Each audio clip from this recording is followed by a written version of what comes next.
অন্তর্বর্তী সরকারের প্রধান উপদেষ্টা অধ্যাপক মোহাম্মদ ইউনূস জরুরি বৈঠক ডেকেছেন। মার্কিন প্রেসিডেন্ট ডোনাল্ড ট্রাম্পের শুল্ক ঘোষণার ইস্যু নিয়ে এই বৈঠক ডেকেছেন তিনি। আজ শনিবার সন্ধ্যা ৭:৩০ রাষ্ট্রীয় অতিথি ভবন যমুনায় এই বৈঠক হবে। বৈঠকে শীর্ষস্থানীয় বিশেষজ্ঞ, উপদেষ্টা ও কর্মকর্তাদের উপস্থিত থাকার কথা রয়েছে। প্রধান উপদেষ্টার প্রেস সচিব শফিকুল আলম জানিয়েছেন, বৈঠকে যুক্তরাষ্ট্রের শুল্ক ইস্যু নিয়ে আলোচনা হবে। গত বুধবার ২ এপ্রিল ওয়াশিংটনের স্থানীয় সময় বিকেল ৪টায় হোয়াইট হাউসে সংবাদ সম্মেলন করে বাংলাদেশি পণ্যের ওপর শুল্ক বাড়িয়ে ৩৭% করার ঘোষণা দেন মার্কিন প্রেসিডেন্ট ডোনাল্ড ট্রাম্প, যেখানে বাংলাদেশি পণ্যে এতদিন গড়ে ১৫% করে শুল্ক ছিল।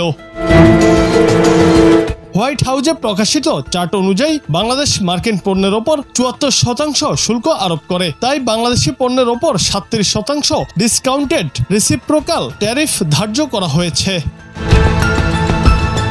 ঘোষিত তালিকা অনুযায়ী পাকিস্তানের ওপর ২৯%, ভারতের ওপর ২৬%, চীনের ওপর ৩৪%, ইউরোপীয় ইউনিয়নের ওপর ২০%, কম্বোডিয়ায় ৪৯%, ভিয়েতনামে ৪৬%, শ্রীলঙ্কায় ৪৪%, থাইল্যান্ডে ৩৬%, তাইওয়ানে ৩২%, ইন্দোনেশিয়ায় ৩২%, সুইজারল্যান্ডে ৩১%, দক্ষিণ আফ্রিকায় ৩০%, দক্ষিণ কোরিয়ায় ২৫%, জাপানে ২৪%, মালয়েশিয়ায় ২৪%, ইসরায়েলে ১৭%, ফিলিপাইনে ১৭%, সিঙ্গাপুরে ১০%, যুক্তরাজ্যে 10%, তুরস্ক, ব্রাজিল, চিলি এবং অস্ট্রেলিয়ায় 10% করে শুল্ক নির্ধারণ করা হয়েছে।